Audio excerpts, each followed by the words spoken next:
slow down as business interests. We were negotiating for the sale of that contract, which is when we met Niels here. Niels Jacobson was a consultant for Rolls-Royce Power Ventures at the time, who we eventually did make a deal with. And at the time, Niels was developing a wind power project, and he invited us to join him, Joe and I both.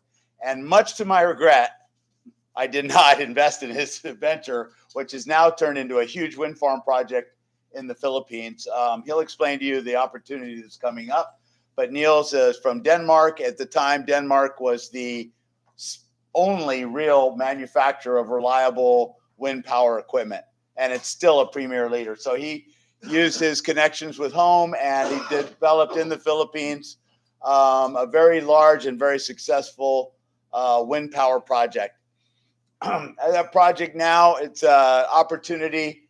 They're looking at new venues, and we contacted each other and invited him out here through our local friends, set up this appointment.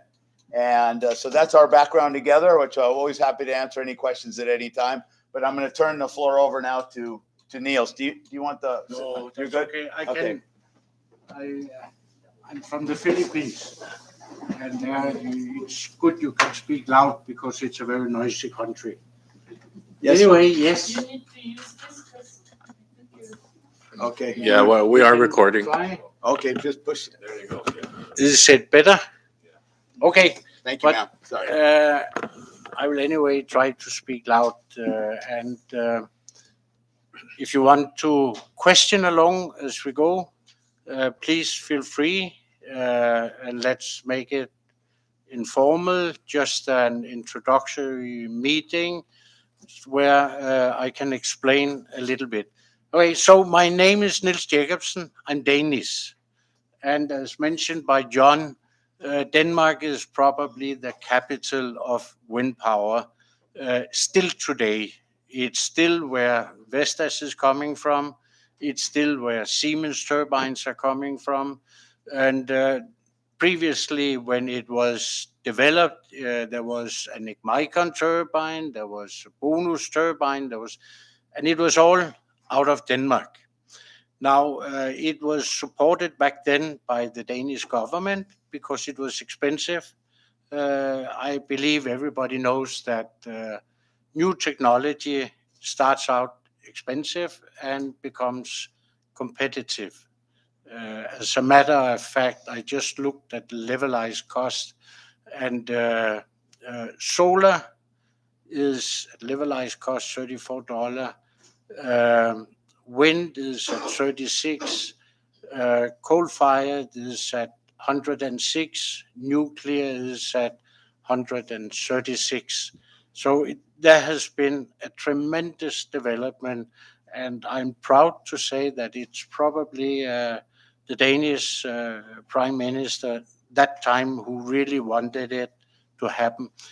You may also know that Denmark was a country where we had many shipyards, and as Japan took over, Korea took over, shipbuilding went elsewhere, particularly in the Southeast Asia.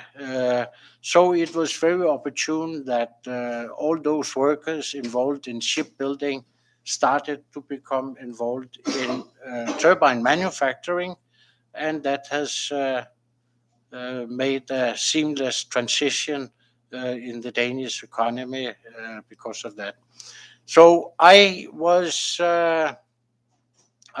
an engineer out of Denmark. I started doing power plants for Danish company. We have done all over the world. I have been most places in Africa doing power plants.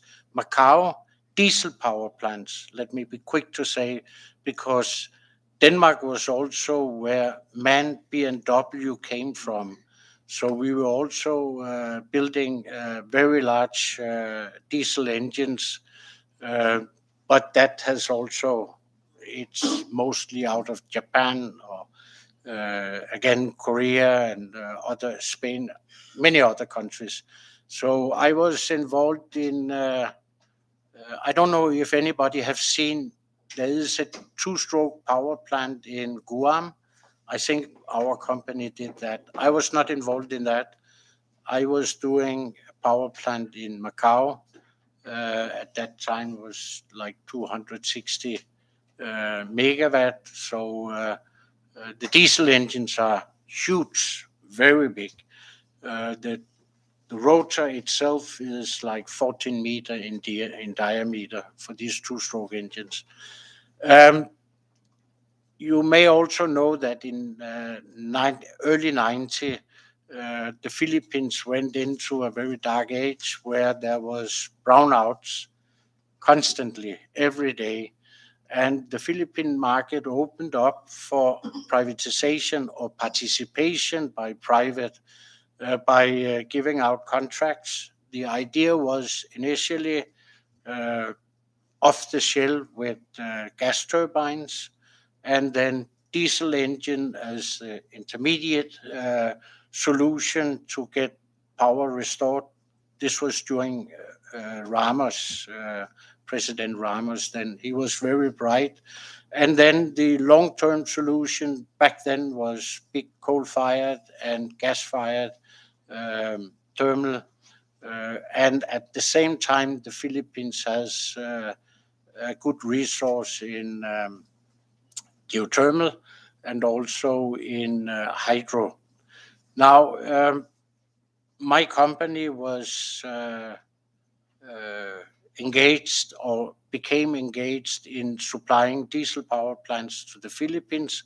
I was heading it back then, but after a while, after it was up running, I left it and started for myself. I knew the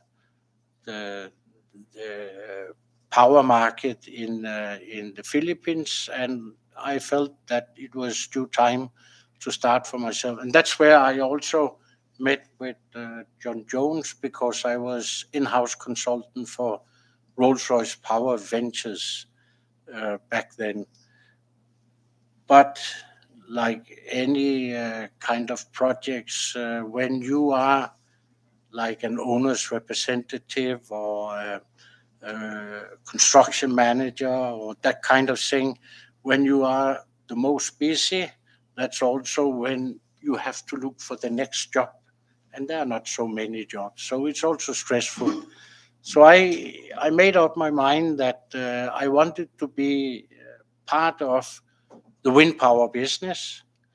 At that time, it was already very popular and was spreading out a lot in Europe, not just Denmark, Germany, all the European countries, and US. And I said to myself, if it works there, it'll also work in the Philippines.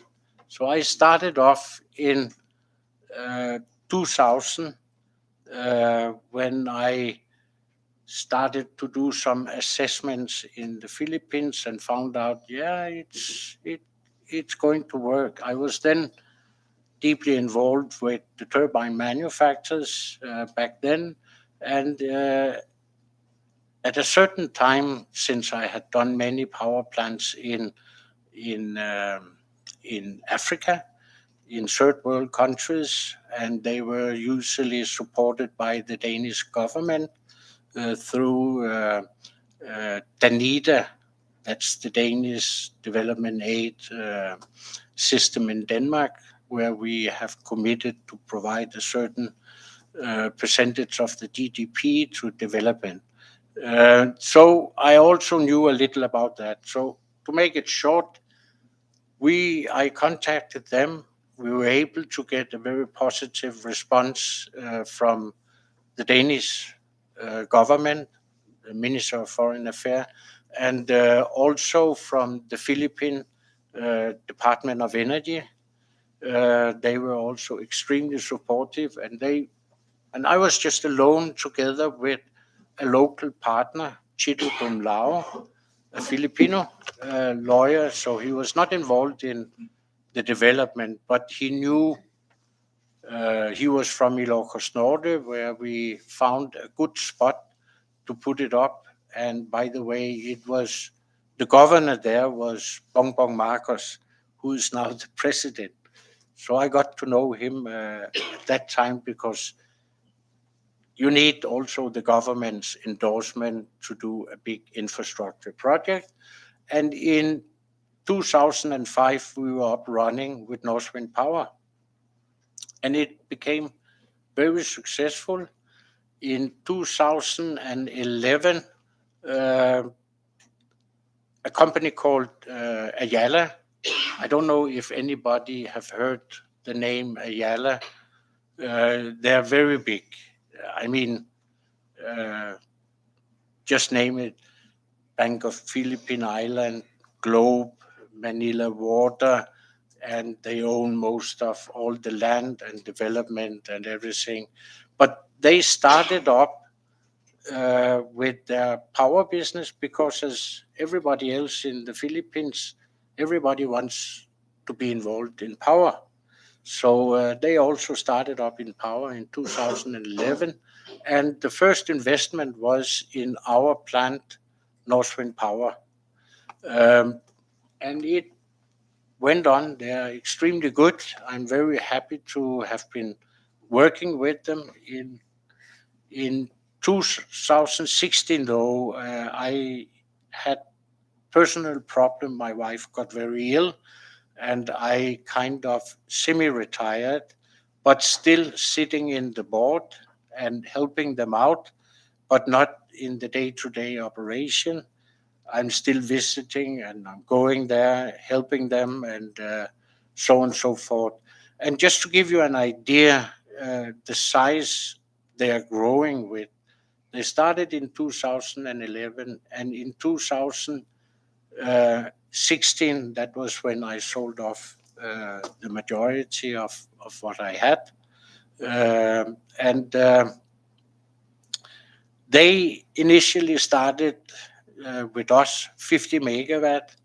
It soon became around 1,000 megawatt, and today it's 4,200 megawatt. So and they are growing. Their target now is 20,000 megawatt or 20 gigawatt in 2030, and it is like and it's all renewable. But it's not just in the Philippines, because in the Philippines the installed capacity is maybe 12 gigawatt for all what they have. So they are also they have expanded in Australia, very big in Australia, in India, in Vietnam, in Indonesia, and they are also going into the US market, but only very little now. But they have become so big that they are looking at the size of a project for them to get involved is like 300 megawatt. Yeah, and here you are with I don't know how much you have installed. Back then, when I knew a little, it was like 80 megawatt in all in Saipan. So it's completely different size of projects. Okay, so. But I mean, just to interject, the opportunity that comes to us here is because the company's going to be upgrading. They're looking at upgrading that facility to much bigger capacity. So this capacity will be available for other projects, and that's why Niels and I have been talking about this. So in this region. yes. So this, I mean, Niels will go through the details in a second, but this facility as it is now is about nameplate capacity of around 30 megawatt, which is probably into the grid, Niels, about between 5 and 10 megawatt. So a tremendous, and it's completely clean energy. Yes. Right. So Niels, why don't you go through your. Yes. Yeah. I think because then I can explain it a little bit better on what are the ideas and what are the opportunity? I just want to say that back then, with Jolie Foy, I met Jolie Foy, and he took me to the northern part of the island because he was keen in doing the same there. But at that time, I was busy in the Philippines, and another thing was my concern about wind speeds in the Saipan because they are extreme. I don't think you find it worse other places. Okay, so uh, I will just give you a little background on the Bangi wind farm and the development and what are the turbines, how do they uh, basically operate, and then what do we see beyond 2025. So I will just take you first to the background. This is where we have the wind farm, and it is on the beach. And I remember when I decided this is going to be a good place, there was three considerations. I said, we don't want to knock down forest. It was kind of a no-no in the Philippines. We don't want to destroy corals. And on the beach, we have, like offshore turbines, a much more constant wind, so a much better wind regime. The roughness class because of the sea is flat, so we have the best roughness class because all the wind in Bangi Bay is coming from northeast, almost constant northeast during the winter time, and during the summertime it can spread a little, but 70% of the generation is when the wind is from northeast. So we put it up on the beach, and I remember back then the many on the beach. How can you do that? And let me just give you a small example. It is on a foreshore leased area, and to establish the foreshore lease amount, uh, we had to look at the adjacent private land, and it was 50 peso per square meter back then. And after we were finished and it was up running, and people realized, wow, that's fantastic. It looks fantastic. The price went up to 1,000 per square meter, and today it's like 2,000 square meter 2,000 peso per square meter. And the closer the turbine, the more valuable is the land. It has become one of the 10 biggest tourist attractions. So if anybody knows Filipinos, you ask them if they have seen the wind turbines in Ilocos Norte, and they know it, all of them. And they go there, they get their wedding pictures taken, and I have seen 7 big tourist buses just going there. So that has been a very nice side effect for the local community. So it's completely changed today. They went up in classes, and in the Philippines, what kind of a class the city is, the more allocation you get from the national government. So we put them up there, and it has been operated since there. And you see, this is a picture from, you can also Google it. There's many. We have done it in 3 phases. We started in 2005, where we had 15 turbines, Vestas V82, and Vestas is considered number 1 or number 2. There are 2 turbine manufacturers today as the most recognized, that is Vestas and Siemens turbines. Both of them are coming from Denmark.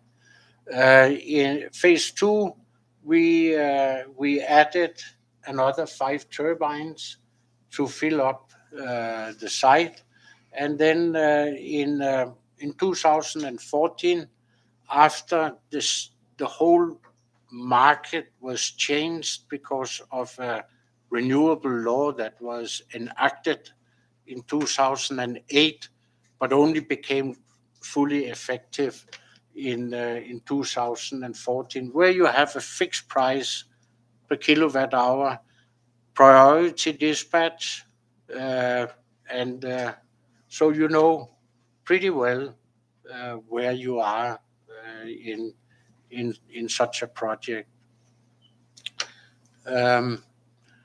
You can see inclusive in the project, we had to build a transmission line because the other problem in the northern part was that the voltage level where the users are, it was varying from 140 volt to almost 300 volt because they are in the end of the system. And I think everybody knows that you cannot have air conditioning or refrigerators with a voltage that vary like that. And you can also not have lights, because if you have too high voltage, the lifetime is reduced proportionally or exponential. So we built a transmission line, and we also said that's going to help you to get stable power supply with a constant voltage level. So that was a side effect in the project. But it was 60 kilometer, 69 kV line. I just want to interject because Niels and I have sort of discussing and we're refreshing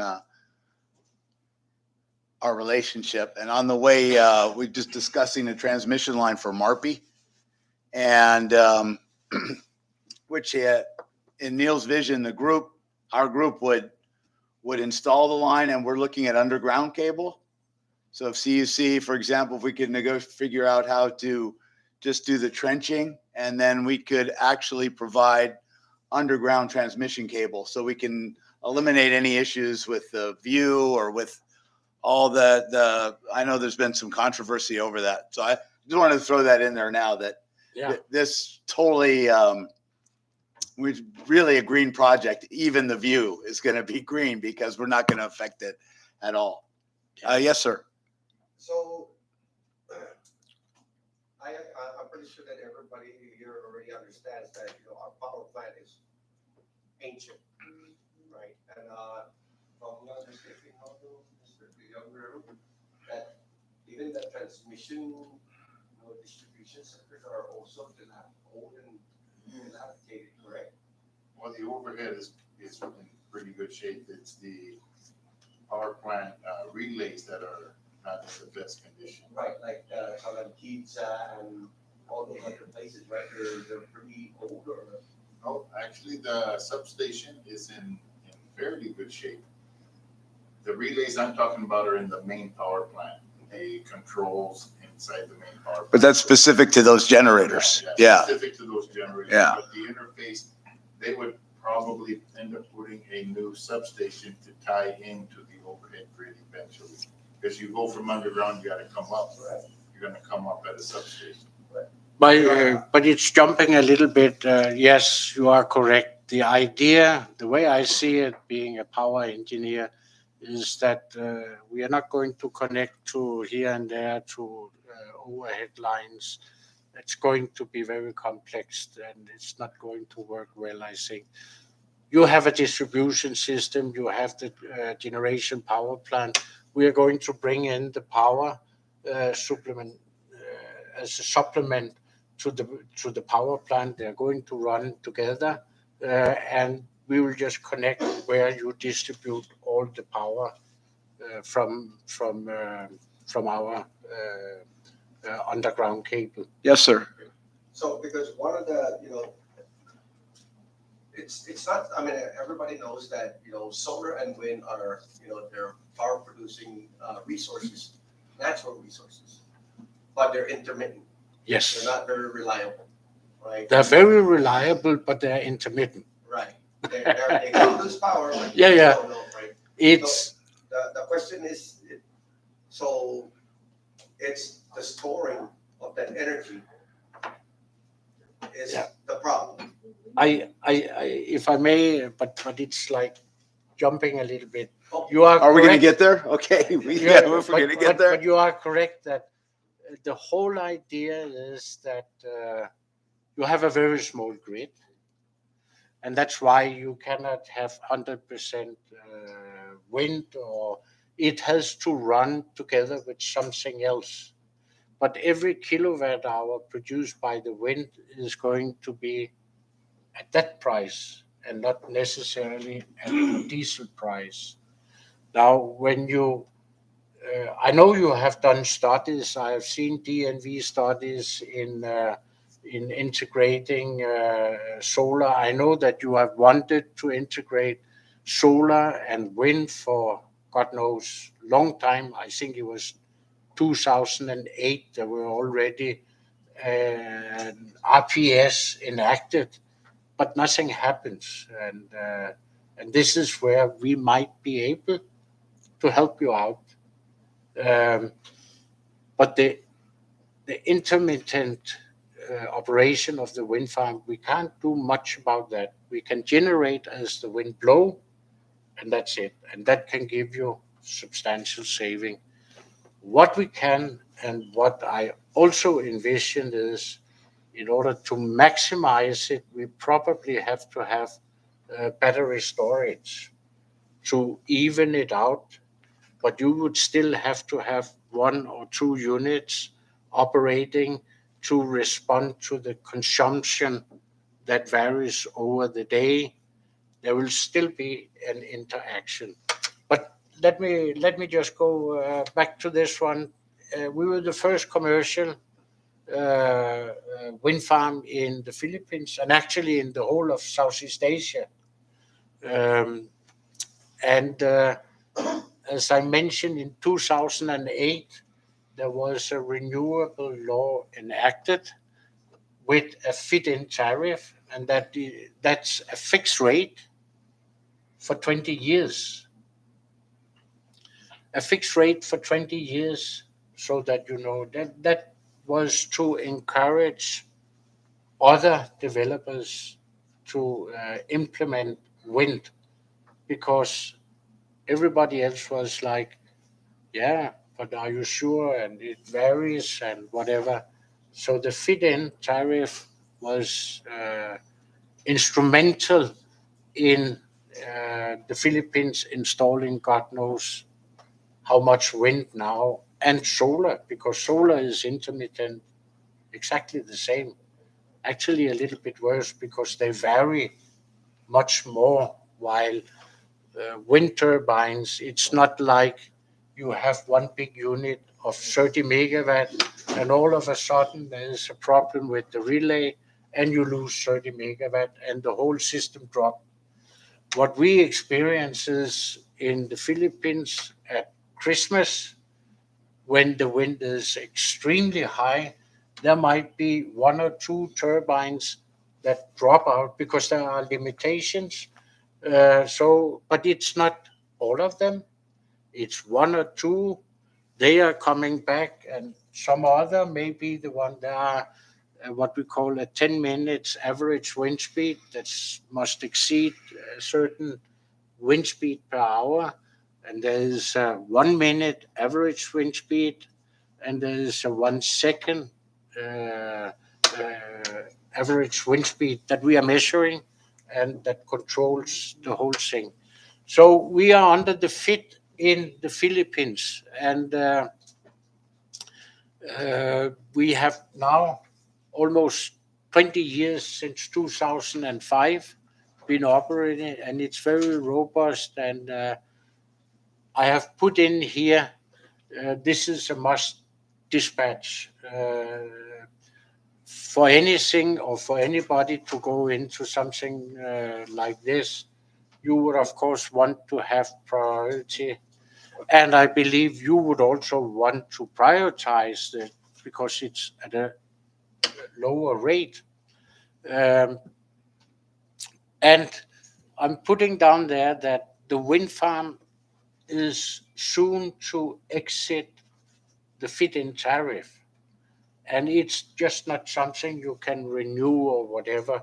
We can do a repowering at the site, and that's the intention, to put in not 1.65 megawatt turbines, but now maybe 5 megawatt turbine, maybe only half as many, but bigger turbines. Turbines are growing all over the world.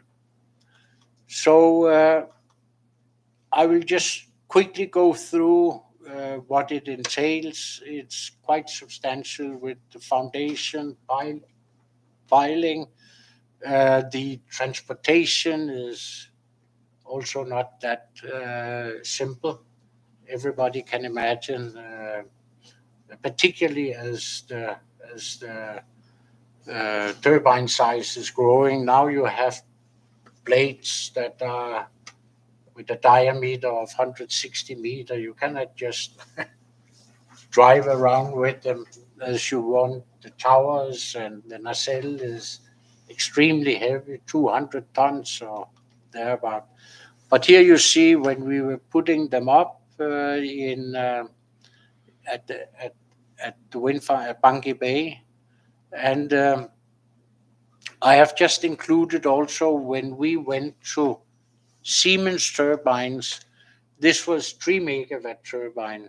When we did the initial project, it was the most modern and, what should we say, state of the art, the 1.65.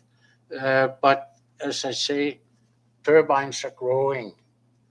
When they started in Denmark, it was like 125 kilowatt, and then they are growing. Now they are the biggest turbines. They are more than 10 megawatt in one unit. But let me just be quick to say this would not suit Saipan precisely because when one turbine stops 10 megawatt, then the rest of the system will fall down. So 1.65 is actually the right size, the very right size.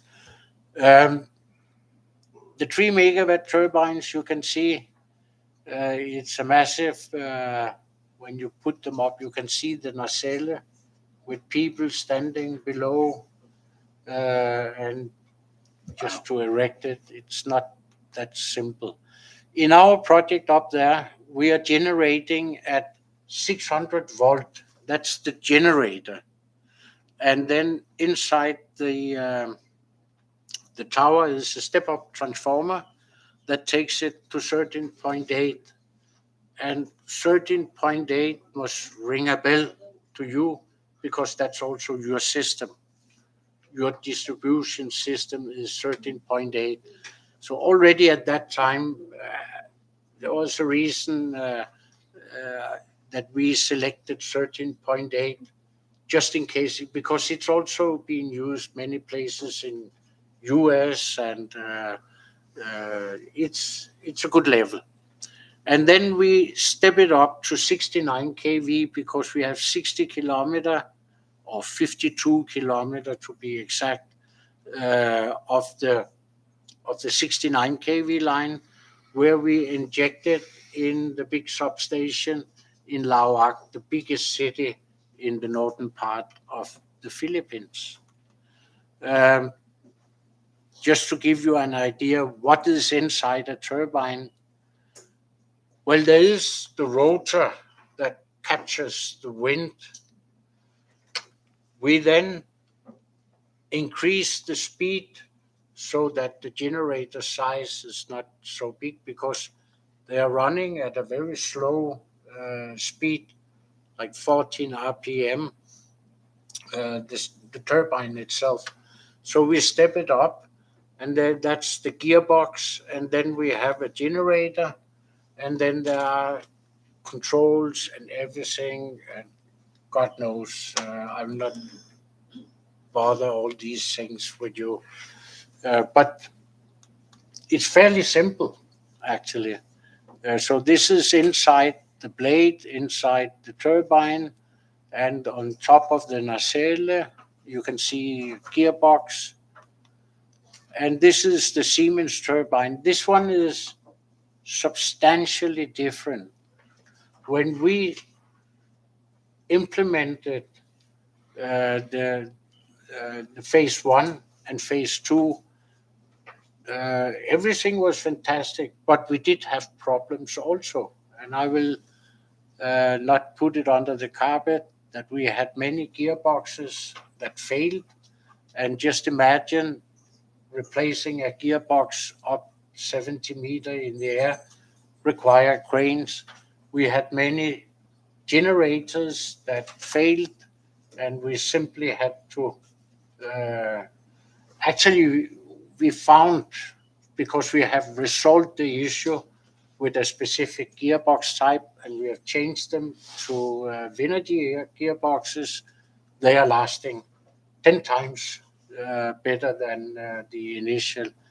We have changed all the generators, or we have not changed them, we have taken down all the generators, sent them to Germany, and have them hand winded, really hand winded, because the problem we experienced back then was that there was such a big demand on turbines that manufacturers, generator manufacturers, they were pressing them through the manufacturing line and all of a sudden double up the number.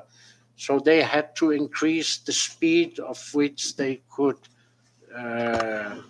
varnish the insulation, and in our experience, it was deemed to fail. So we have taken them all down. We have replaced them with, we call them now house generator, because they are hand winded and is running without never any problem. So I'm just going to interject.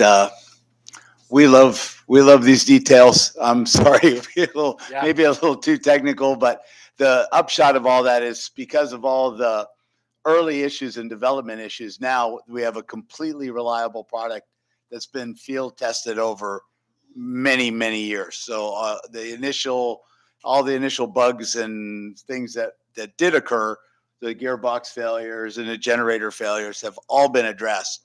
And the thing there is, and that's why I mention it, because everybody in the Philippines knows it's my babies, okay? And I care very much about them, and we have been able to get them to operate 100 times better than they were when they were new. Yeah, but listen to Neil's talks. It's more like his grandbabies, right? It's like, here's the pictures, here's what they did yesterday. So it's an absolute labor of love for Neil. So yeah, anyway. So my communication with Ayala, I mentioned before, they are looking at big projects, is that I'm saying to them, these turbines, they have to continue. And I think I have found the right area to continue their operation. Okay. They can continue for as long as they're maintained. So here we come to beyond 2025, because that's a significant date. On 25, the fit rate for phase 1 and 2, precisely these turbines, will lapse, and we cannot renew them. The only thing we can do is to repower. Then it's a new project, and it can get into a renewable auction scheme in the Philippines and get a fixed price again. So that means the owner Ayala nowadays need to decide, are we going to continue with the turbine at the site? It's a perfect site, and then just inject the power as a merchant plant on the system into the vessel, where they are getting maybe 7 peso per kilowatt hour, and it's easy to compute. We generate like 70 gigawatt hour annually, So it's like 200 million, everything else just in their hand. Or are we going to simply relocate them and then we can build a new project in the Philippines and relocate this turbine here? But it's not that simple also because you have a different wind speed here. I will get to that. So Let's just pass over that, really. These are lawmakers. So Yeah. they want the policy to Yeah. general right. So. Yes, sir. My question is, how much is this gonna cost the city? So to my thinking, To invest in this venture. You're my thinking is that it's not going to cost you anything. CMI. it'll be minimal. PUTC, So we will come in. we the will company's have a fixed proposing all the equipment, all the installation, all the shipping, and even, which I didn't realize until recently, the transmission line up to the tie-in point. So there'll be some expense as far as It's local like a expense. right of ways and maybe the trenching. If we're going to go underground, which I don't think. I mean, to me, that's a win-win for everybody. And the purchase here is gonna be between CUC and yourself, right? Correct. But still, CUC is on the CMI, right? So that's still gonna. Okay, so to answer, if you're coming to that cost question, So the thing is that we're going through a lot of issues right now, concerns about how the rates are going. If CUC enters into this contract and ventures into this, now is that cost now gonna be implemented again to? no, it'll be the opposite. So we're alternative energy, and what I think is the real, there's lots of feel good aspects to this as far as pollution, as far as the upgrading the tourist site. There's many things of that nature. But the real hard fact is it's a cost cutting. We're not burning diesel fuel at 33 cents a kilowatt hour, right? We're going to produce power roughly half that cost. That's going to be, That's the whole Right. idea. And I'm grateful for that. Even for me, it kind of baffles my mind that a major company that invests in so much, other bigger areas and bigger countries, and what would your interest be to come here? How would you make a profit out of it? It's not their interest. Nothing, right? That's Right. my interest. Yeah. Right. So the thing about it is that, again, CUC is the one that's connecting to the residents, distributes it. correct. So you guys are just gonna provide supplemental energy for us and then connect it to CUC to distribute. Now, how that goes about is CUC, right? Correct. It depends on CUC, the law that created CUC and how the regulation is put together, how CUC comes up with the rates to the people, right? So Mhm. at the end of the day, it's gonna be CUC that's gonna determine how this rate is gonna be distributed, how the cost of this purchasing this from a private company, again, Yes. it's nothing on you. It's how would it go? My concern would be how would this, and is this gonna be affect?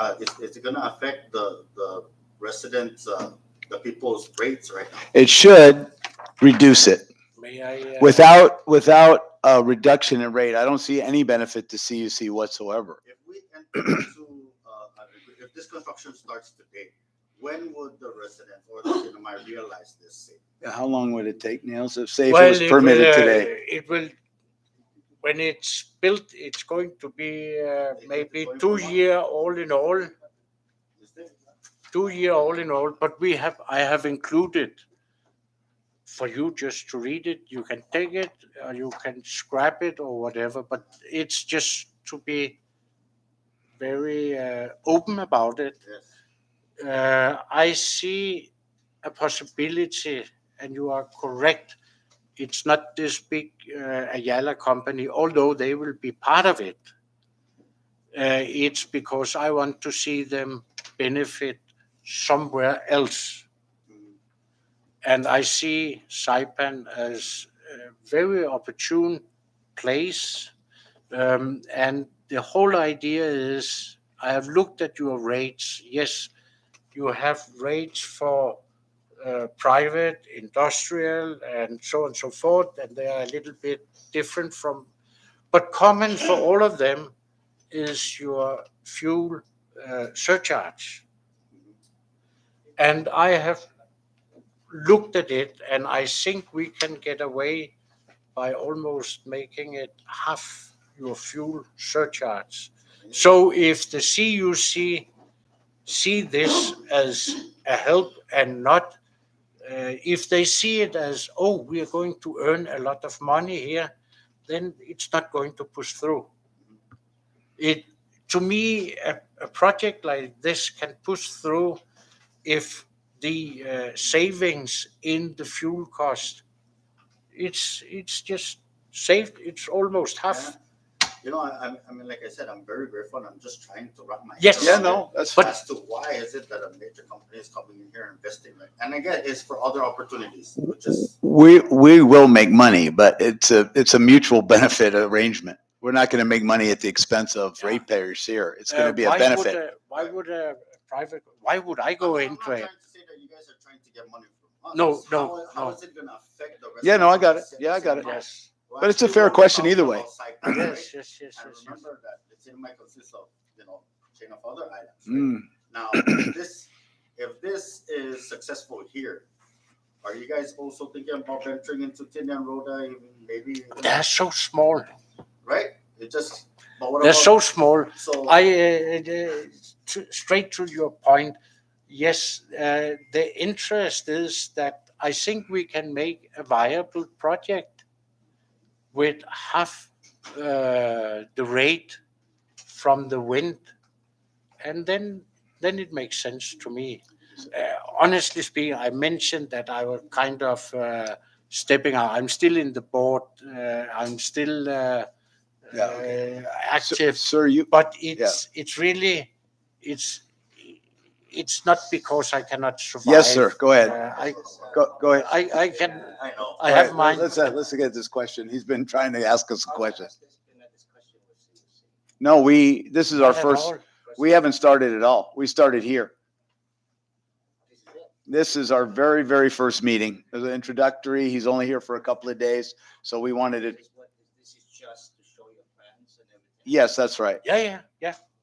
That's right. I would rather So how that. much property are you gonna need in Saipan? It's gonna look like a helicopter propeller, and it's gonna take Saipan and drop it off somewhere else in the Pacific Ocean. No, That's not what that at to, but these things are gonna be huge. they are huge.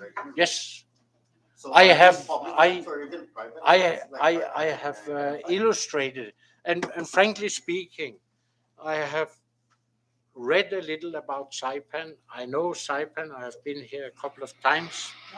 20 years ago. Oh, yeah, let's go. Yeah, I know we're going to kind of running short on time. You have some pictures of the Yeah. site that you've proposed. Thank you, Clyde. This is pasting the turbines on the actual, where we have put it in, how big they are, and where we are putting 18 turbines at the most, in my view, appropriate place, because I think Is that the veteran cemetery? So there's a lot of agriculture farmlands that are out there that have been Just grazing, Commissioner, grazing. just grazing, EPO. But plus I want to, we, this is a conceptual, we've they- conceptualized it, right? So we can work as we get into the nitty gritty and there seems to be a mutual benefit. Then we can set the footprint, maybe we need to adjust it denser or spread it out more, whatever. I It can- yeah. would rather say that in the Philippines, one of our mission was not to interfere with the local or do that that they would be affected. So we said we are not going to cut or whatever, and people must be able to go and touch the turbine. Everything else is going on as it did before. The only difference is that 1,700 people, the barangay, where the turbines are, they have shifted their livelihood to selling souvenir turbines. That's the only thing Yes, that impacted them. That has become their livelihood. Congressman. Yeah. So this is how this thing is, when we're talking about land use, no? Few So on square that meter. map right there, you can see the golf course, right? That's right. I'll show you what. This is the golf course. Okay? Marby, Oh, Country Club. Yeah, yeah. Okay. So CUC is proposing to build a 20 megawatt solar plant. Right? Guess where they're gonna take most of that land? That's pretty much the whole country club. Okay, that's a big chunk of land, right? Where if it's the windmill, it's like a portion over here and a portion over there. It's totally spread out. Whatever is And grazing. The can grazing continue. land is still usable around the windmill. Where the problem with the solar panels is that they're going to set it low to the ground. When it's set Nothing low wrong. to the ground, you can't have grazing, you can't plant anything, it's just grass. So, but when you're using it like this, you're killing two birds with one stone. Yung multi-use. Right. You're still able to use your grazing land, and you still can create power. Where, like I said, on the solar panel, that's a big chunk of land, and you can only use it for one thing, and that's just producing energy. Unless, of course, you're gonna bring it up to 10 feet, Yeah, but that place is also good because of the noise that the turbines will make. I've seen that the turbine farm in Hawaii. Yeah. Very Very It's a- noisy. So it's so sparsely but populated. that place is not a Right. residential. Right. And majority of the land there are public land. They're farmstead or Yes. grazing stead land, Grazing. whatever they call it. You know what I mean? And yeah. So, and that's not the only place that they're looking to put solar panels. Even in Ascondo, in Coblerville. And that takes away homestead property.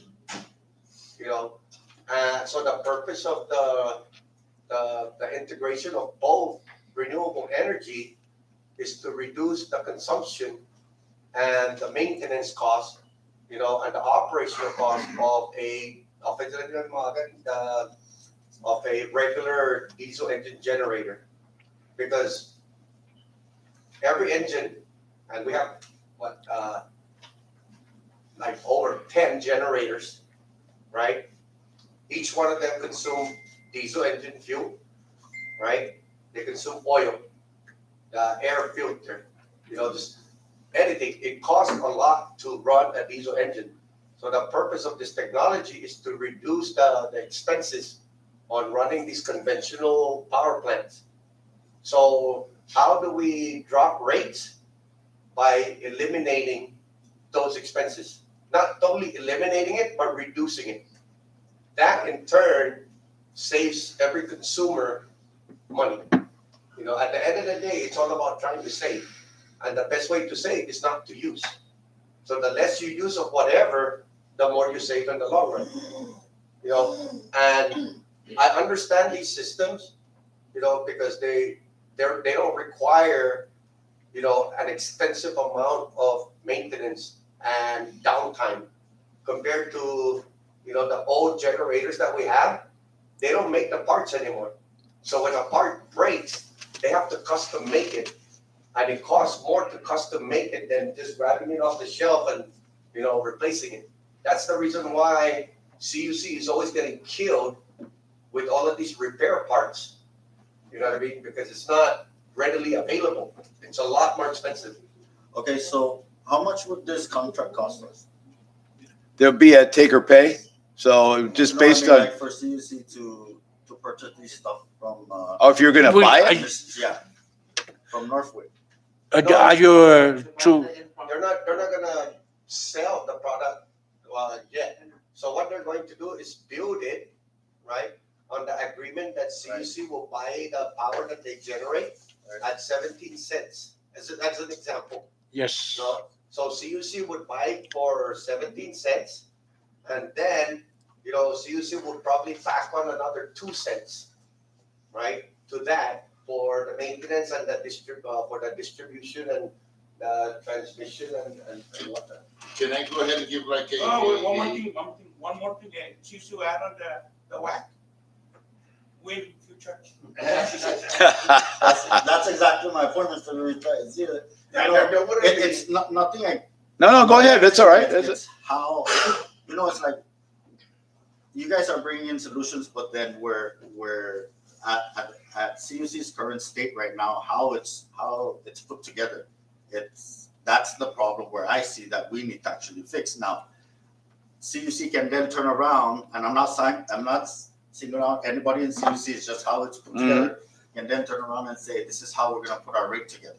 And then here we are gonna try and explain to our constituents, what are these charges, what do they mean, and how did they come about with these charges and all that stuff. Well, it's based on the structure of how CUC was actually built, right? Right now that the commissioners are set in place, they're the ones that's gonna take care of all it. CUC will no longer set the rates. Now that the commissioners are set in place, they're the ones that's gonna be talking to negotiate what the actual rate should be, not CUC anymore.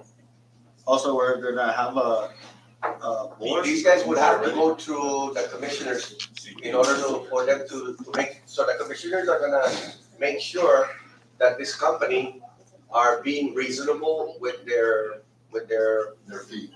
fee. You're talking about the board. Yes. PUC. PUC. PUC, here.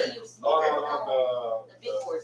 Oh, okay. The CIROC, The regulators. The regulators, yes. Yeah, so CUC they're gonna be hands off on that. As long as there is a commissioner, the commissioners have a quorum, they would always be the one to regulate the rates. And they're the ones that's gonna be oversighting, these energy companies. Because as we all know, the rates are like crazy. No, but the rates going to the residents today. PUC. PUC. CUC. PUC. They regulate CUC. Right. So they can basically have a regulation that says, hey, you can't go beyond this. PUC has previously made the schedule that CUC's been using, but since PUC was sort of semi-dissolved, CUC was stuck at this rate for years already now. So now that I'm understanding that PUC has been reestablished, There's a quorum. so now they're gonna have oversight over the CUC's Yes, the rate rates, the schedule. rates, yes. That's their job, yeah. So they gave them automatic also on the fact charge. Yes, for sir. CUC. So, Sorry, Clay. so at the end of the day, now that PUC is there, they can basically tell CUC, every time you intend to raise the rate, come to us on a public hearing Right, and justify to us where the money's gonna go, why is it this high, and But so forth. But with- right now, because before when there was no PUC, they were just raising anytime they want. Right, because it said that absent the board. Right. Quorum of the board, The PUC, absent the board, CUC. it was the CUC executive. Right. That had the Yes. authority as a board to raise the rates. yes. Well, we're on diesel fuel now, 100%, and anything we do with alternative energy has got to help reduce the rate. So yeah, okay.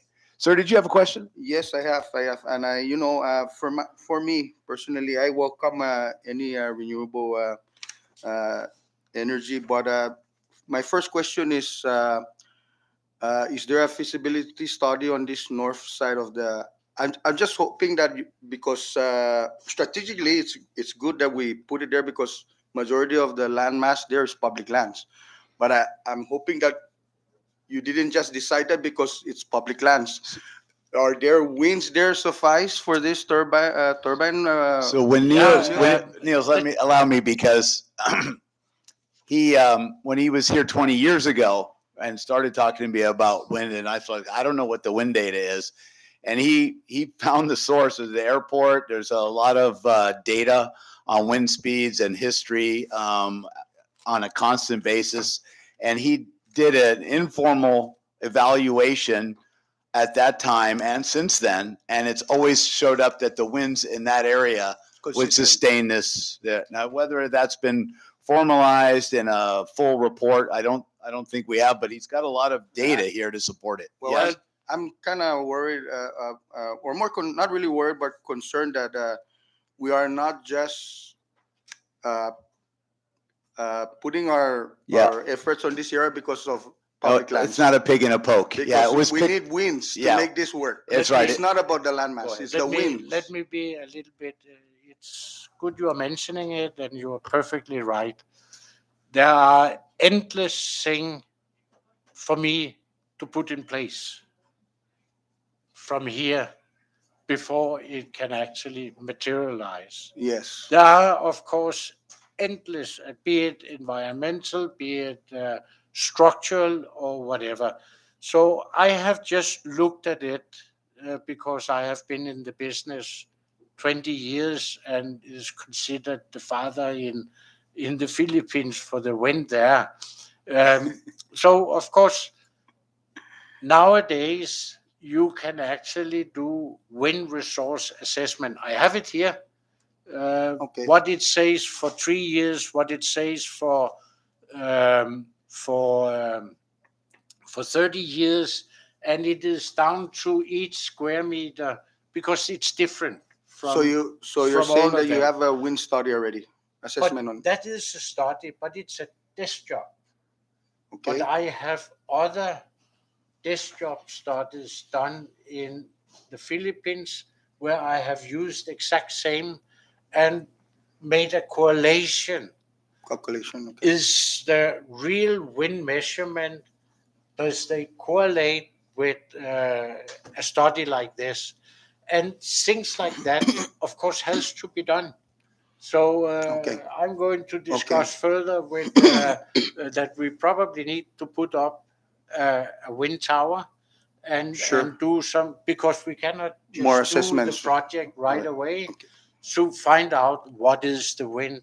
We also need to do. I have started on the structural code. Yes, the Saipan, they will require towers that can withstand up to 95 meters per second. Which is 200 miles an hour plus. Yeah. It's, yeah. these are established things that has to be met. And I can straight say, yeah, the towers as they are designed to 70 meters per second.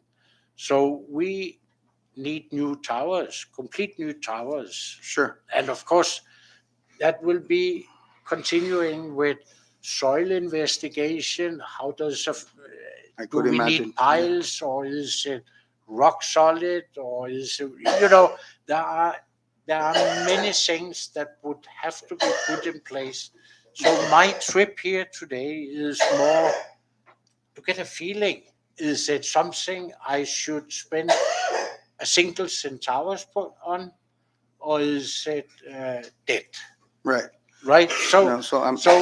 my trip here in this is simply to get a feeling. Is it something that is going to fly? If otherwise, Oh, we those will. We kind welcome. of- We welcome any renewable energies, and we Yes. welcome this presentation. That leads me to my other question. I know part of your presentation under the section where it says robust technology, right? That these turbines can withstand strong annual typhoons. You perhaps know that our area here is a road for typhoons. Right. Yeah. So when you say that the host to strong annual typhoons, how much how much of a wind maximum can these turbines withhold? Yeah, you put it a little bit the other way around and say this is something established in not just the Saipan, it's also in US. This is a tool to go in and see what is the maximum wind speed for 10 years, what is the maximum wind speed for 25 years, what is the maximum wind speed. these are, of course, theoretically for a 50-year and for a 100-year. And what are the risk category that we are looking at? Now, That's more where I'm coming from, the risk, right? Yes. Because, like I said, our area here is a road for typhoon, and if these turbines cannot withhold typhoons, even the less stronger ones, so apparently we're gonna keep replacing these turbines every time we have typhoons. I think what's important is to understand is that it's a BOOT. yes, Build, own, operate, transfer, eventually transfer to the end of the project. All the risk. that will be on us. There's no risk to the CNMI. Now I'm loving it even further because the risk is all on you. Okay, But let me okay. just give you, just so that you understand a little of Sure. what are the, particularly on the risk. This was what shall we say, that's why I didn't continue with it 20 years ago. But if a 10-year maximum wind speed is 109 miles per hour, this is, I'm just showing you one specific point, the number one. Then you have a 25-year, it's expected 137, 50-year, 155, 100-year, 171. And what are then the risk category that you are to design for? 195. So these are things that is, well, you know better. These are data coming from, well, it's actually from US on what should be the design velocity for a structure where there are people living, because then it depends, do you have classroom up in the turbine, There's or is it a hospital, or is it, there are many different, but the good thing is with a wind turbine, it's operating by itself. yes. And of course, there is nobody, not even near during typhoons. Right. Yeah, you don't have to worry about houses there. There's hardly house. Those are all public lands, and there's not really that much activities there. So, nuisance like noise, nuisance shouldn't be a problem there because there's not many residents Yes, that are yes, living in yes, that yes, area. So yes. that leads me now to my next question, Mr. Neil. Yeah. Because your draft agreement says here that should we agree and we're going to execute an agreement, it's going to take your company 18 to 24 months, which is practically 2 years to build all these turbines, right? Yes. Is that correct? And then part of your agreement says that after the effective date, 20 years later, you will give the title assets to CUC, and you're out of the picture. Is that what's this agreement saying? Yes. That is Okay. Okay. That would be a proposal. Yes, I'm just looking at your draft right now here. Right. Okay, and then I just wanted to understand clearly under your draft the security deposit of 200%. CUC needs to pay this 200%. What is this figure? No, Or what are you talking? Oh, enlighten me on the security deposit. I'm coming from the Philippines. We were dealing with the local cooperatives, and you can risk that they are misusing some money and does not pay their bill. So the only thing that would be put into it is a security that just stands there and to answer for the bill. This is what we do as standard nowadays. Oh. We did not do it in the beginning, and we burned the Okay. the fingers. Signature, no? So the wet signature is not enough. We still need to do a 200% It's security deposit. now Because when you're you have saying, here, yeah, how we run here in the but U.S. the territory, 200%. contract is a contract. You can bring these guys to court if they violate whatever agreement. Yeah. It might be different here. Yeah. it might be different, but when you're saying 200%, This is what your people may draft is say saying. it's to, two security 100% of the cost or whatever. Oh, this We one are is still based in talking- Philippines. We are talking about 200% of the monthly bill. Yeah. So that there is Yeah. a security deposit Yeah. of the anticipated generation for a month, actually 2 months. 2 months security deposit. Yeah. Doesn't sound too bad. 2 months. Yeah. CUC sometimes asks us for more. Right. 200%. Yeah. It's 'Cause, 200, but I get your point. If you're gonna compare the 200% pesos and 200% Yeah, US yes. dollars, that's a very big variance. Thank you. No, Ayuda, but the monthly bill is of course not that. Yeah. Ma'am, did you have a question? Sorry. I did. I think I'm just curious, and I know curiosity kills the cat, but lucky for me, I've got 9 lives, and I can peel it. We can skin it a million ways. So I think my first and foremost is I understand. Anything is good if it takes from the general public paying more than what should be afforded to them.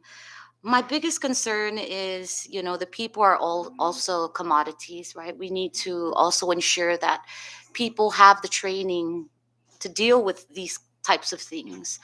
Will you be bringing in your own workforce or is there some kind of a cooperative where we can train our local workforce and utilize your qualified individuals and kind of share this responsibility? Because if we're looking at, taking over, if the CUC is going to take over in 20 years, we're still going to need somebody here. Yeah, absolutely. So Yeah. that's my one concern. Well, there's a massive benefit for us as operators to have a local workforce rather than an expat workforce that needs housing and needs extra pay and gets homesick and whatever. So yeah, I think initially, of course, technically, all the technical positions would be imported. And but the day-to-day, even operators, et cetera, they're probably immediately from the local workforce. And then it behooves us to train. I mean, first of all, we're not getting any younger.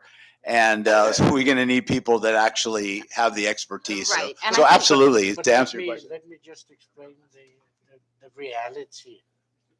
We have done this in the Philippines Yes. 20 years ago. Yes. Before we had any turbines, I already had 3 people, Filipino, Yes. who were then assigned to help installing the turbine Right. and be trained. Right. And Ever since that day, there has been a 5-year service, maintenance, and warranty by the manufacturer, Mhm. where they have one guy, and he is then utilizing locals. They will be trained. I mean, I'm the only foreigner there. right. And thank you for that. And I think that's important because, the workforce in the Philippines has been a big workforce here. And we've never really concentrated on building our own local workforce, Yes. which was an injustice and poor planning on our part, right? So we just want to make sure, at least for me, my concern is I think this is a great idea. We're all about renewable energy and bringing down the cost of energy. But I also worry that, our local workforce will not have the capacity to be able to compete in this particular area of, It's business. So that's one. My second one is, that's coming from the northeast, and there is a lot of wind that comes from that. And that's majority of where, it's much cooler. There's a high density of wind coming, blah, blah, blah. You guys are the experts. But there's also elements in the water, right? I mean, salt can really disintegrate mostly anything. That's where they are.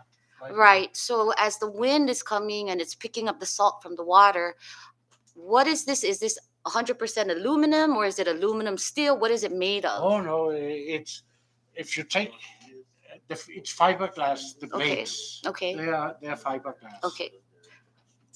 The nacelle is all contained Hmm. inside behind fiberglass. All right. Completely enclosed.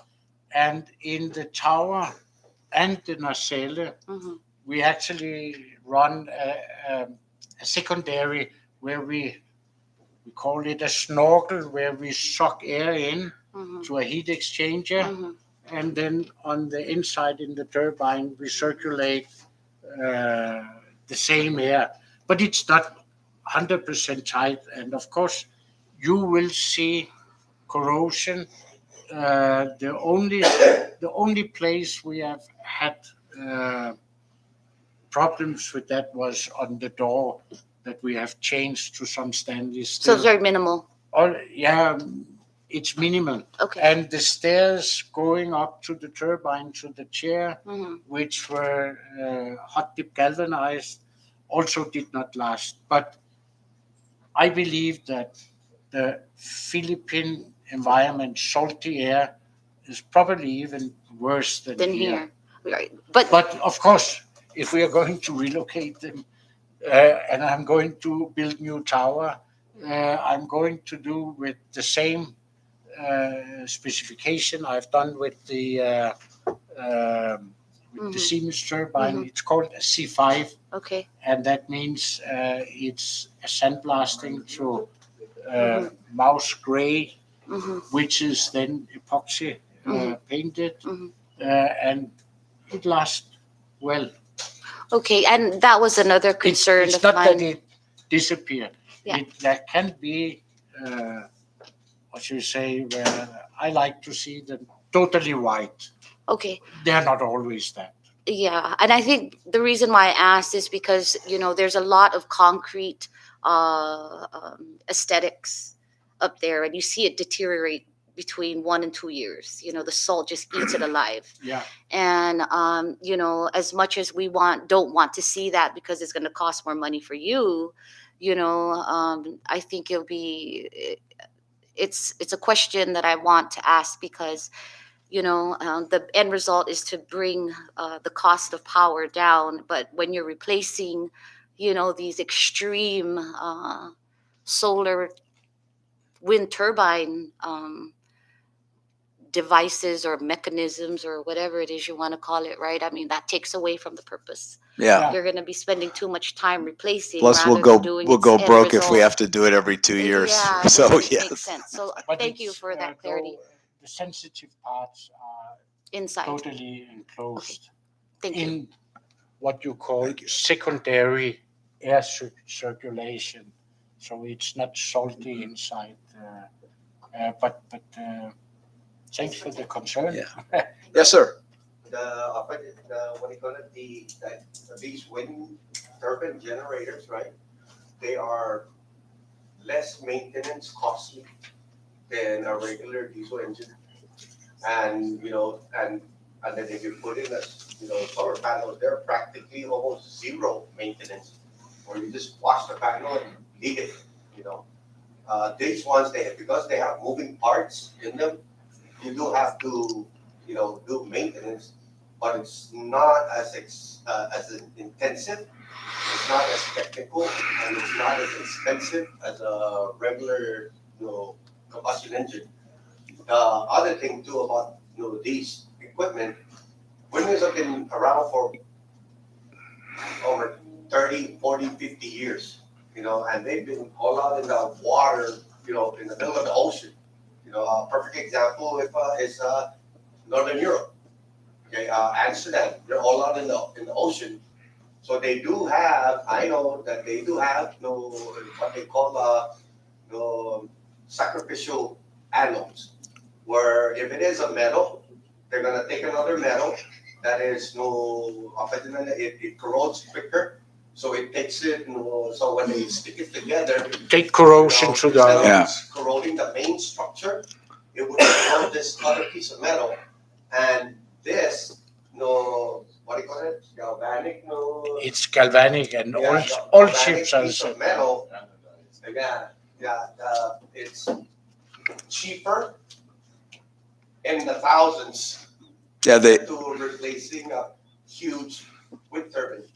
So you could have a block of, this, they call it a sacrificial anode, and you stick it to that metal, ground it, and leave it alone. And all you do is go over there every month and take a look at it. So would this increase the number of FTEs now for CUC, or would it decrease the number of employees needed for CUC to maintain and run the power plant?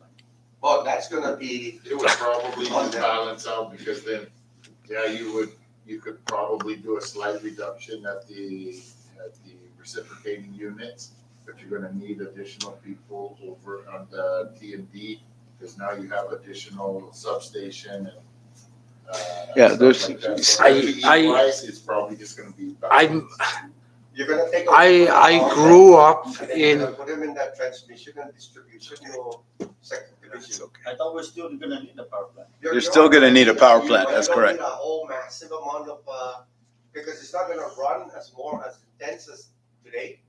So that's less downtime, less operation time and all that. I don't know if you guys have really heard, but it's a 25 megawatt facility, but you're looking at a sustained performance in the 4 to 5 megawatt range. You're not gonna be getting 25 megawatts from a 25 megawatt facility.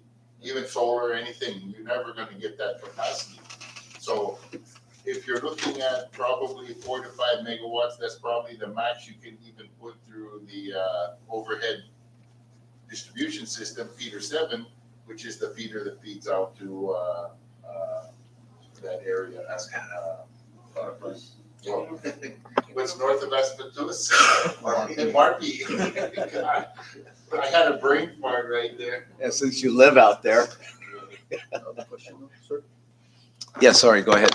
So I understand that there's no infrastructure up north. Are you guys going to be building the transmission lines as well? That's or- what we're proposing, yes. And we'd love to do it underground as well. Okay, but going back to what was being discussed, and like, I understand that is the power plant going to be able to accept this, power distribution? I don't see any issue with it. They're distributing that much power now. It's just coming in from a different source. So it's bypassing the issues we've had that have come up with relays and all that. That's specifically related to the diesel generators themselves. They need to be upgraded. So but- no retrofitting or There might be a little, but there's going to be some intertie issues. okay. There's always some, but it's not going to be any major, like we have to scrap this and start over. No, yeah, Thank you. sure. The base load power plant is actually gonna still be the prime carrier, and the wind generated power is gonna synchronize with that, and the main power plant still controls the distribution. Yeah, okay. We have any more slides to show everybody? Niels? I don't know if, Any more pictures? Yeah, there we go. No. yeah, it's Go just ahead. seen from different angles. But That's good enough. But it's correctly mentioned that yes, you have the diesel power plant, and it's needed, and it's also wind turbine follow the frequency and the voltage in the system, and when the frequency tends to go down, the diesel engine will respond by giving more gas and thereby feeding more energy into the system.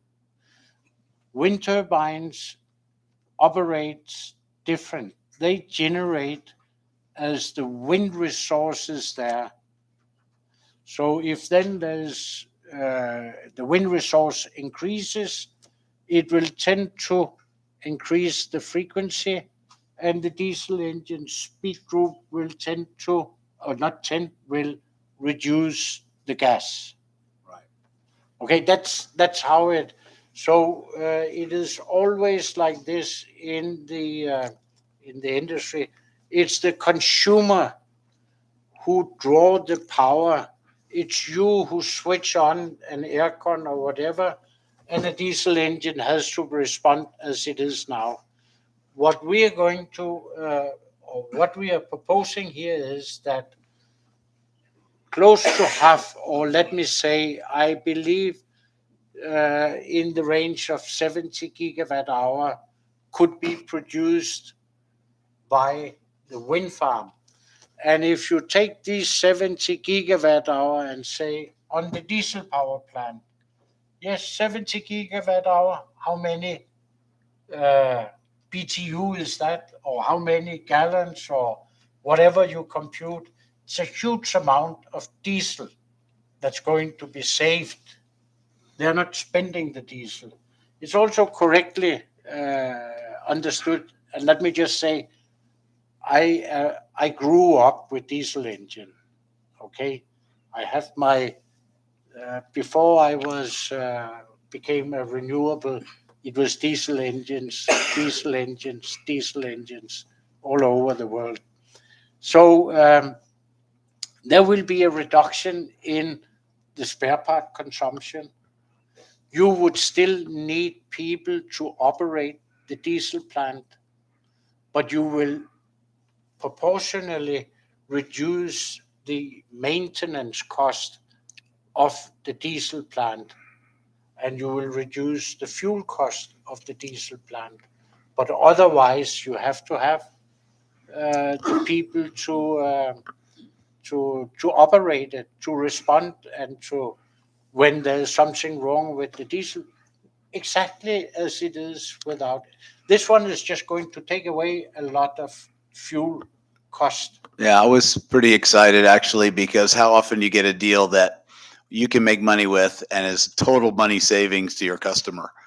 And so many things, hot button issues that are dealt with is every kilowatt that we produce is so much fuel that's not being burnt, so much, carbon that's not going into the air, so much greenhouse gases, and so many other factors. Yes, sir. What about the well, first, thank you guys for this presentation. But what about the natural habitat, the birds in the north side? How's that going to affect their In- migration or I the I area? I don't know uh, uh, how your if you have migrating birds, Mhm. and if it is a flight pattern there. In the Philippines, where we have them, birds has been absolute minimum. We counted them, and it was absolute minimum. But if you look at other wind farms, other places, there has been built in with Gibraltar, the southern part of Spain, and it was in the migrating path of African birds going to the north and going back again. There you had bigger uh, uh, bird kill, but in our case, you could count them on a hand or two hand in the time we have operated. But it's very site specific. But let me add a little bit. Um, if you if you read about it, you will find out that uh, bird kill number one is cats, and I love cats. Nothing wrong with them. And then it is windows, and then it is overhead transmission line for the big birds, and then it is traffic. But you are not driving fast here. But yes, there will be, but I have no idea whether this is actually where you have, and I don't think so, because you are in the middle of the Pacific. So you have local birds. What we have experienced is our birds in Bangui, they have learned to live with them. I have eagles that are flying slalom uh, with the wind turbines. There has been a little bit on bats, uh, Sure, but you're also but talking otherwise about not. places that are huge in landmass that can change the migration wave of these Yeah. birds.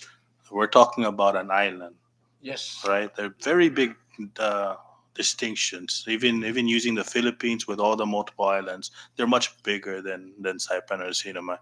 I'm I'm not a proficient in any of this stuff. I'm just this was a concern that was brought up a few years ago with the power poles that were was supposed to be set up to the north side to get power supply up there.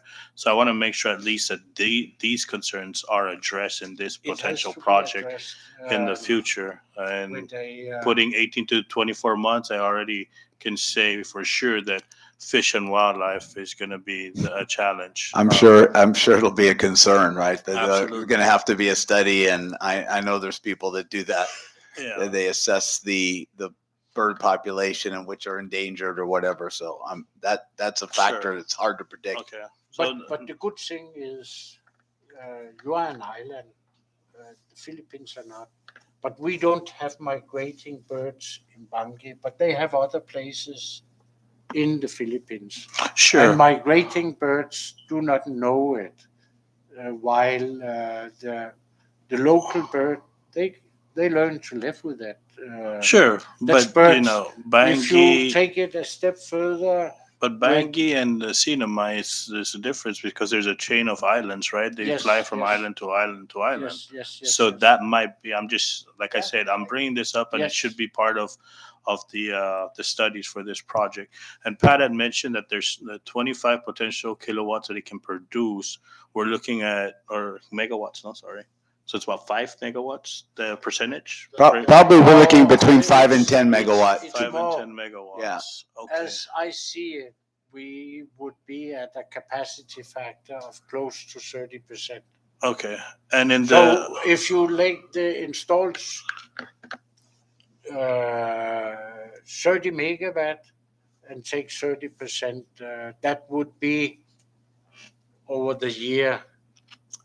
Right. Okay. So an average of all right, 9 so you're megawatt. calculating They will everything be- based on They year. will Yeah. be at full load, and there will be times when there are no load. Okay, so we're basing everything on year because everybody's just listening to the distribution of megawatts and the day-to-day operations. Because if you break it to day by day, and the peak periods of Saipan, it's probably like 37 megawatts, right? Right. And if you're producing 5 megawatts, there's no way that you can say you're gonna be slicing it 50% already. If you're talking day-to-day operations, Just the fuel that on the power we're going to provide, it'll be half the fuel cost. Never mind all the other costs that are involved in generation. But for every kilowatt we produce will cost half as much of the fuel. okay. Yeah. And that's also determined on the types of engines that we should be hopefully having in the very near future, right? That couldn't hurt. It's more efficient, So more how efficient much- equipment. How much is the ideal number that we're looking at to sell the power to CUC? We're 17 cents. 17 cents a cents. kilowatt hour. Okay. That's and- delivered into the grid. And if you look at the fuel surcharge, I have seen it as high as 37. I agree, but CPUC is intact right now.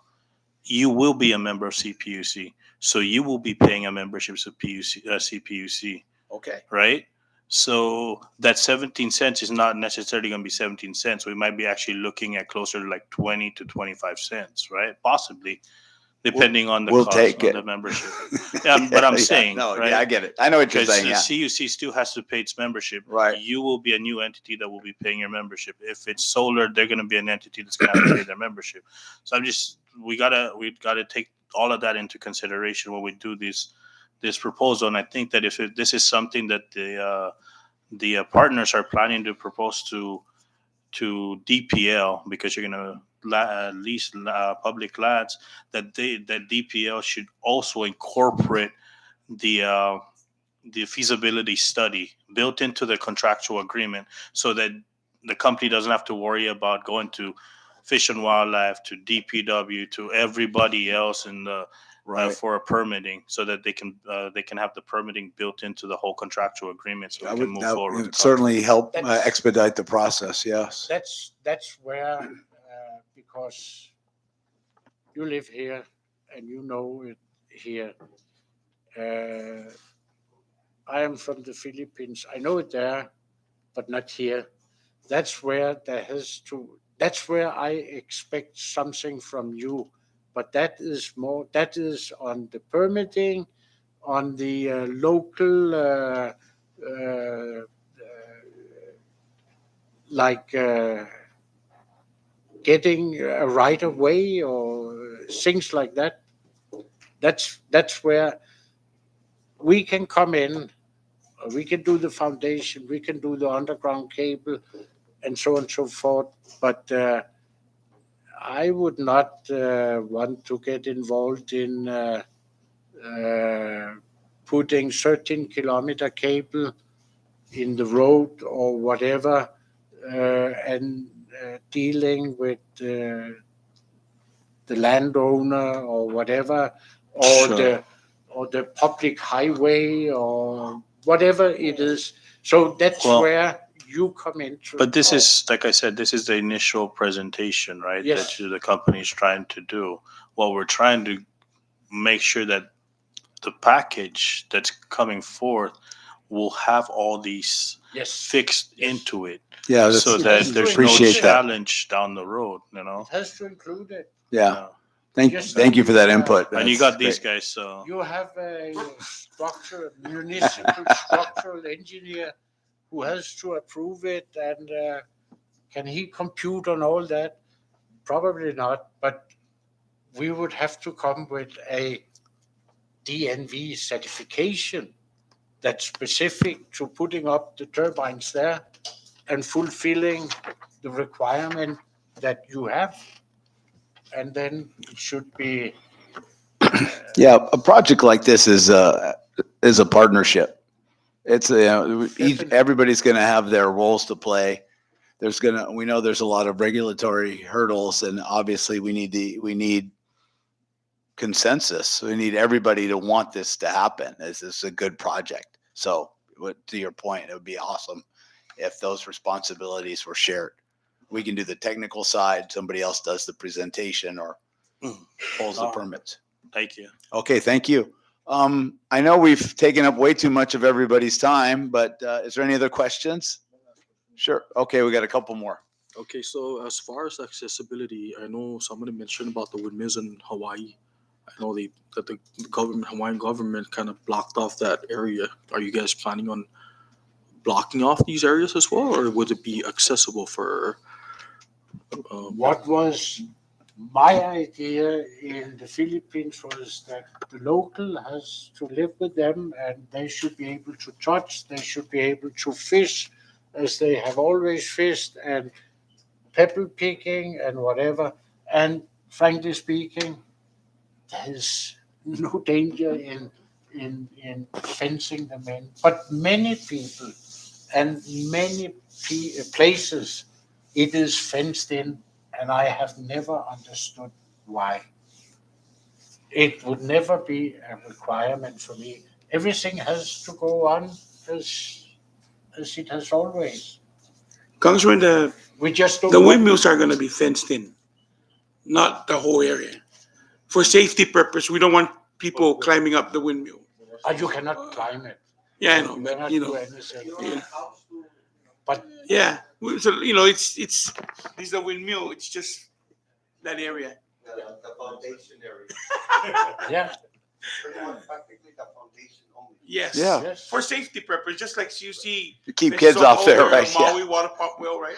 Because people, curiosity is like, wow, it looks good, but then, oh, let's try to climb the wall or the, you know. I understand that, but I'm just saying, like, I don't know if it was part of like a safety hazard, or which, I don't understand why Hawaii kind of like put a barricade, Well, over a there big are chunk many of land. things in the States I don't understand, to be honest. I just wanted to ask, Yes, sir. when do you guys plan on presenting this proposal to CUC? Just out of curiosity. Informally tomorrow. Yeah.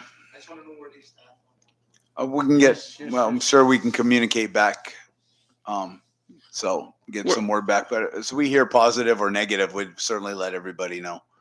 I mean, this is a real from the first step. This is like this meeting. It's a partnership between our private company and the CNMI through whatever agency, a CUC, a PUTC, whatever. It's everybody's got to have a consensus and want it to work together because it's a lot of very complicated moving parts.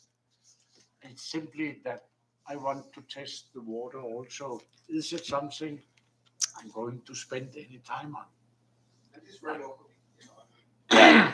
Everyone is ready for you, right? Great. Well, The end goal is we certainly appreciate everybody's time. So if you ask me, I think we have a very good response. We have very good questions. I think we have a very good understanding altogether. You understand what it is about, and I think I'm very positive from our meeting. Now we are meeting with the CUC also. It was my question to John. Let's try to see if we can get a feedback. This is not something we're going to discuss with one person, executive director or something, and then all people feel that, oh, that's, and would have an idea. It's better to take an open discussion, and that's why we have put even the a proposed. It's not. It's just a proposed term sheet of so that you can also understand what would we expect. Yeah, it's right. We Sure. would expect something That's like about that That's an answer. for us to say, yeah, that's going to work for us also. So they're gonna just That would be nice. Yeah. Thank you very much for your time. I assume anything else, Chairman? We good? I mean, I don't want to end the meeting. This isn't my house, so it's up to you guys. But Congressman, we're meeting with the governor, lieutenant governor, and CUC board and the executive director tomorrow at 2:00 at the conference room. So, we opted to meet with you guys first. Thank you, Chairman, for allowing us to present this, and then tomorrow, of course, we'll get to more nitty gritty in regards to CUCs, and we feel that there's going to be some resistance, and we wanted to make sure that we educate everybody about it. I think having solar, wind, and the generators is a good, viable option because the solars will not work after 6 p.m. and wind will work continuously, but not enough megawatts. But then it offsets the generator's operation that, like what you keep raising up, which is true.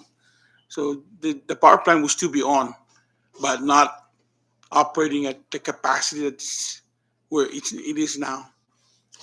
And I know what that other company that's leasing the power, we're leasing the power from, you know.